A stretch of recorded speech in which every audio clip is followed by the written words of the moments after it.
Good morning, everybody. I have so much harder on me, I don't even know what to do. I'll stand still because it's getting tired to walk. Guys, thank you for the introduction. I'm not going to speak for 45 minutes. Really, what I wanted to do was share a little bit of my experience, a little bit of my view of the IT market across Poland. And then maybe one or two points of consideration for future growth and future priorities, future development. But as I thought about this conversation this morning, global IT. I mean, IT for me also has a fairly broad definition.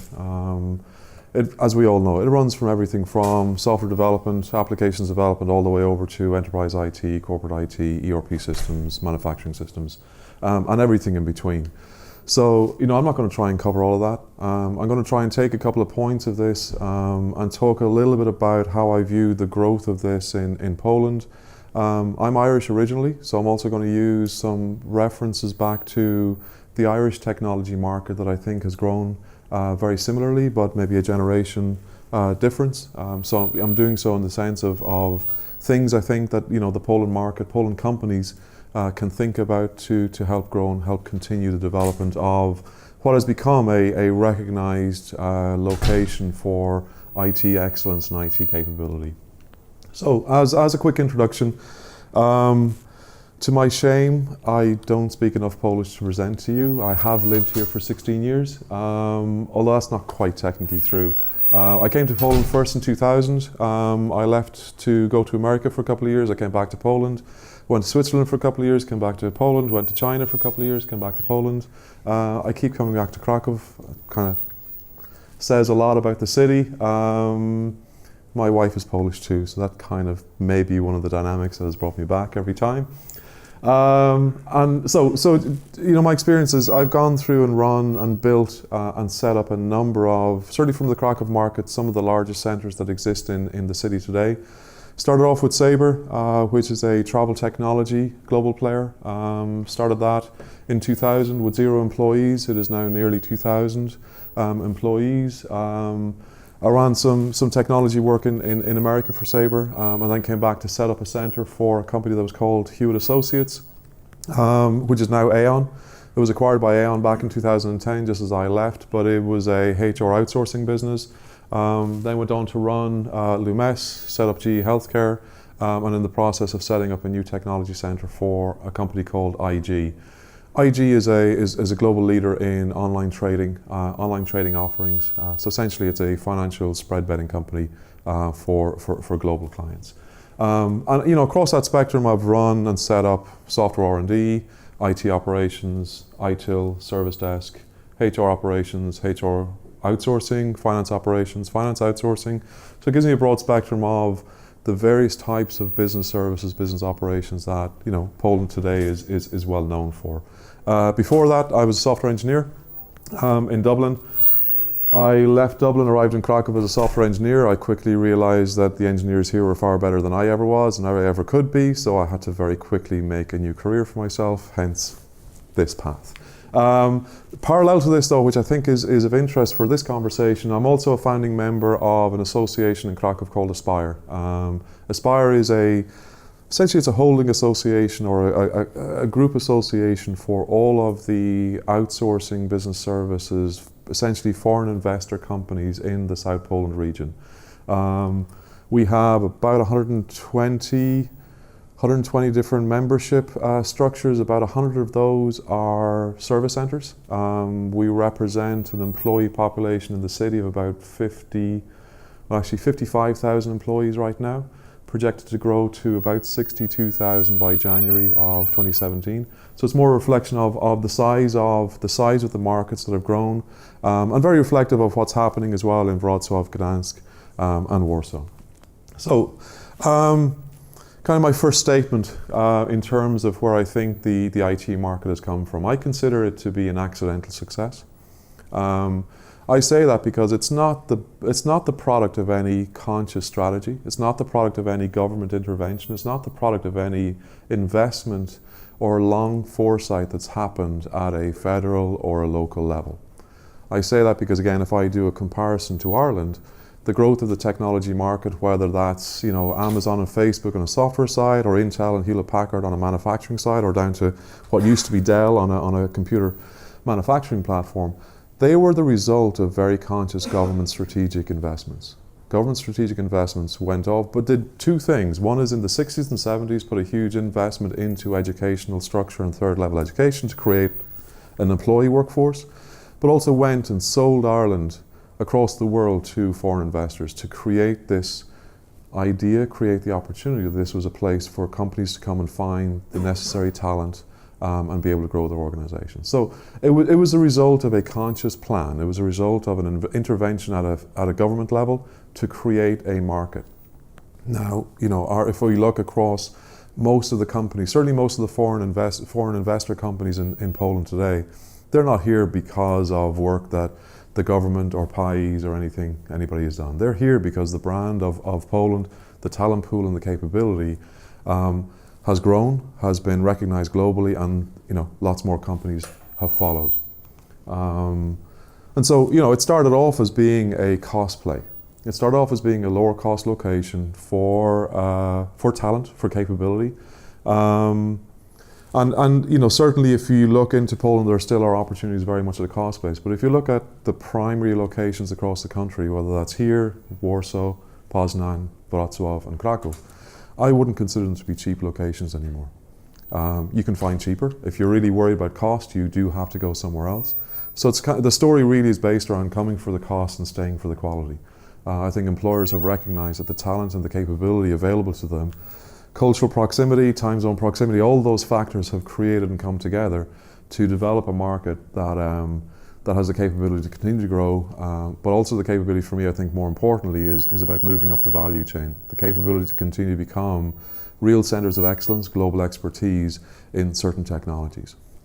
But that's the point we're at right now. So what happens next? Where does the market go from? Where's the market go from here? But before I do that, I want to just go back a little bit. Going backwards to go forwards, which is kind of an Irish way of doing things. So, I want to talk just a little bit of a history lesson, so I'll do it quickly, and if you have any questions, please stick up your hand and we can work through this. But I want to talk about the region first of all. Most companies, as they think about setting up an IT shop, whether that's a corporate IT services, software development, R&D, they look across the region, they're thinking about talent, they're thinking about sizes and scales.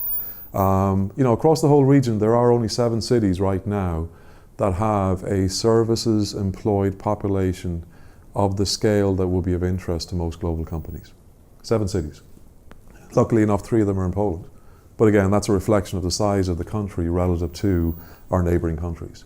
And so a lot of this has come back to academic stream, talent pipelining, language availability, and cost being a factor in here too. Okay?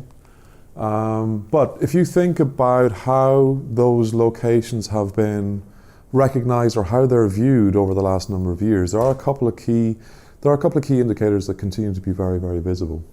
So, Tholins, the report from Tholins, which is a global consulting firm, this essentially is their view of the global locations everywhere around the world of cities that have a level of attractiveness for foreign investment.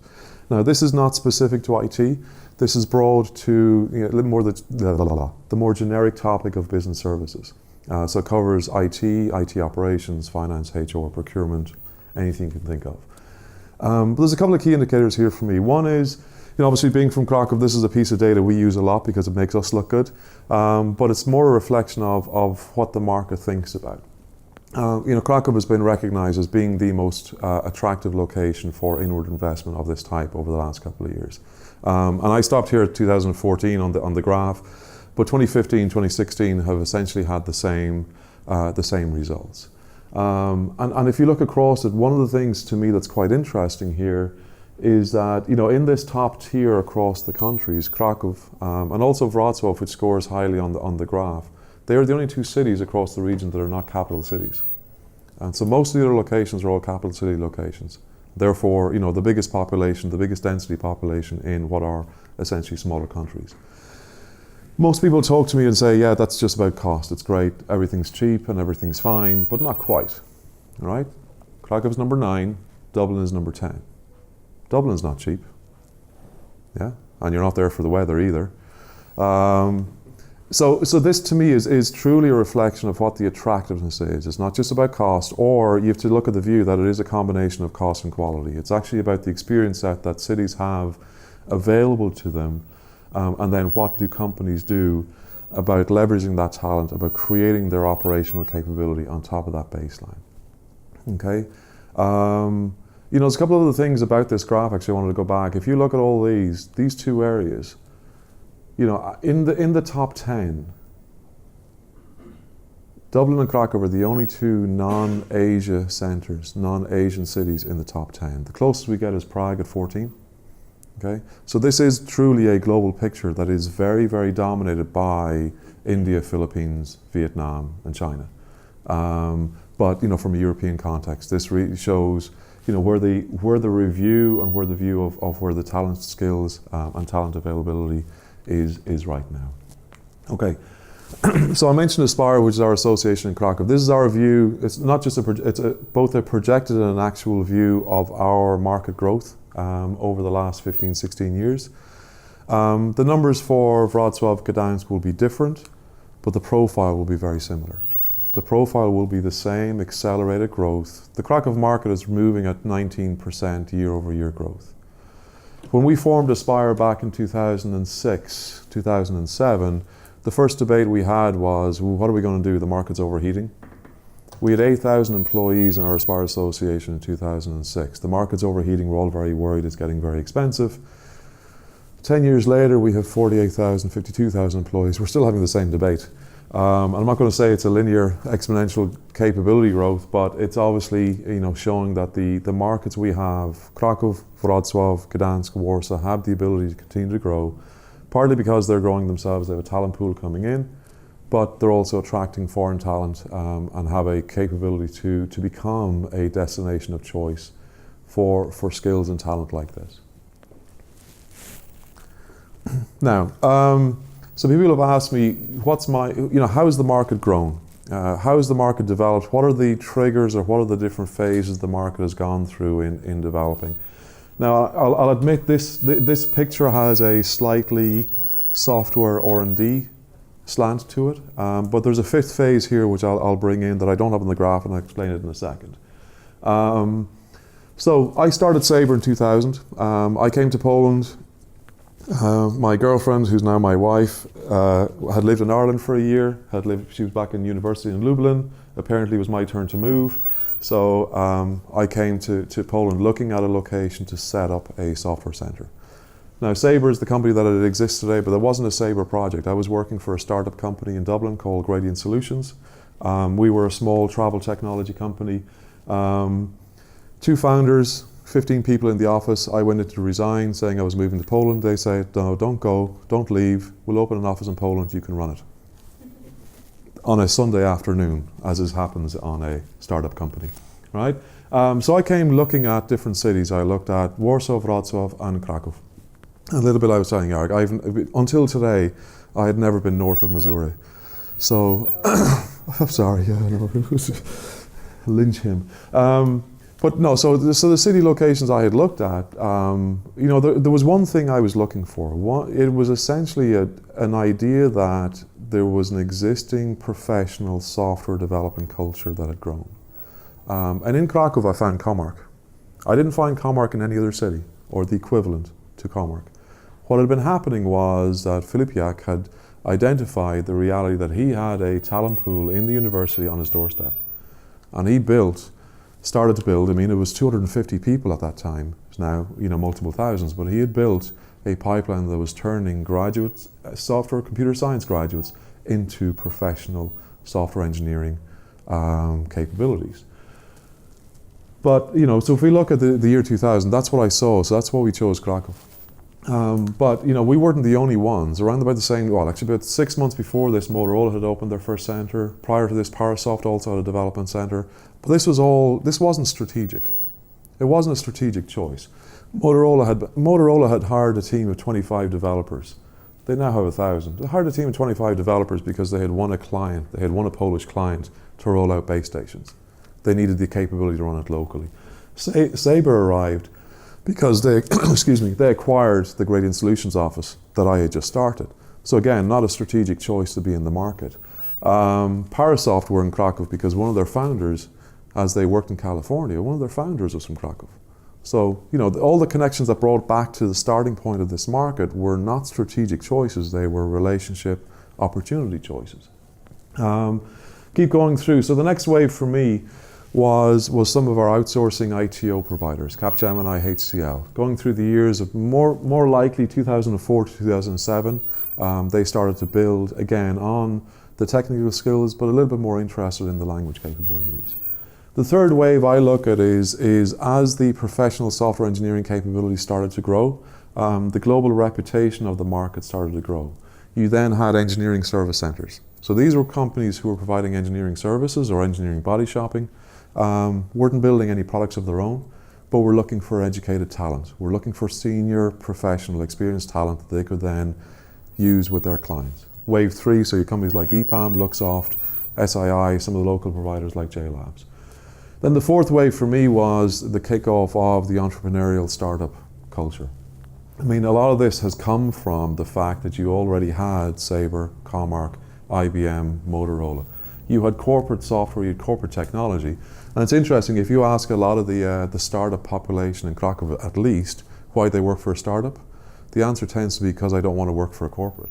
There was a view that the corporate was a big boring place to be, therefore the startup was a cool, interesting place to be. That's fine. If you don't have a mortgage or a family or a life, that's a perfectly good choice to make. So there's a connection all the way back from the existing startup culture and technology all the way back to, in my view, all the way back to Comarch. That's the legacy of where the market has grown from. And there's very few people actually who recognize where all that has come from. The very first, I showed this slide at a conference a couple of weeks ago, and a guy was very upset.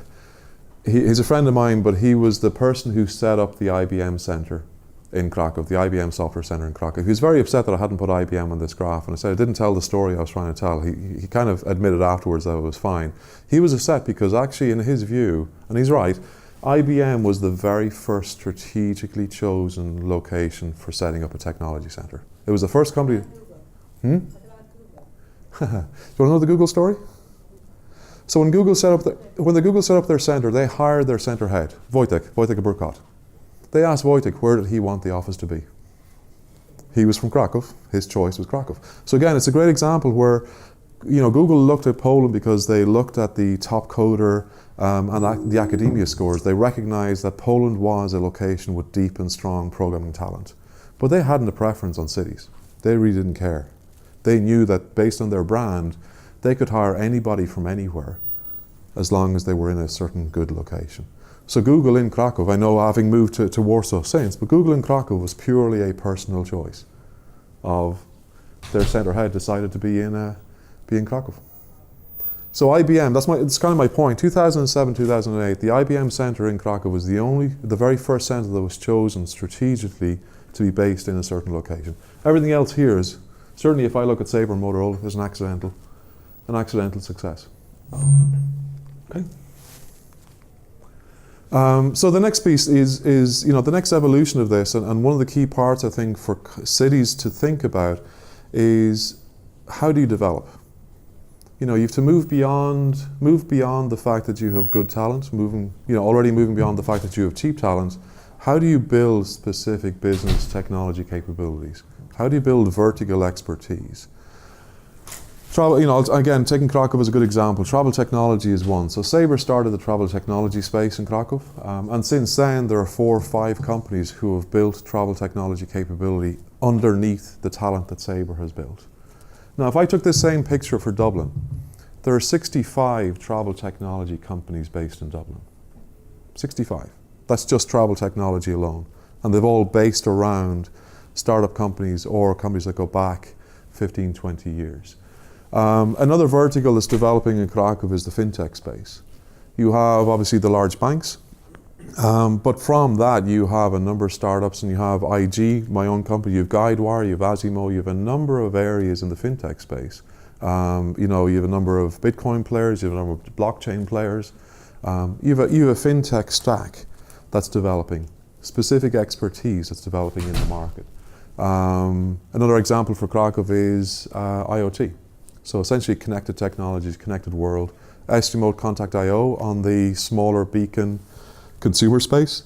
You then have GE Digital and Ocado on the much larger scale, what I would call, or what GE calls the industrial internet, the larger scale big data, Internet of Things, in the industrial internet. So as you see, as the markets develop, you build this technology stack of expertise that becomes, a specific known area. I can look, if I think about AI development for gaming, for everything else, Kiev is a place that comes to mind. It's a specific expertise that develops in a city. So you start to see that cities themselves build this expertise to continue to grow their place in the market space. But it's, this comes around based on disruption. I mean, I think if I look at a corporate IT model or a standard enterprise IT model, you have that same disruption looking at how organizations are growing and how organizations are changing.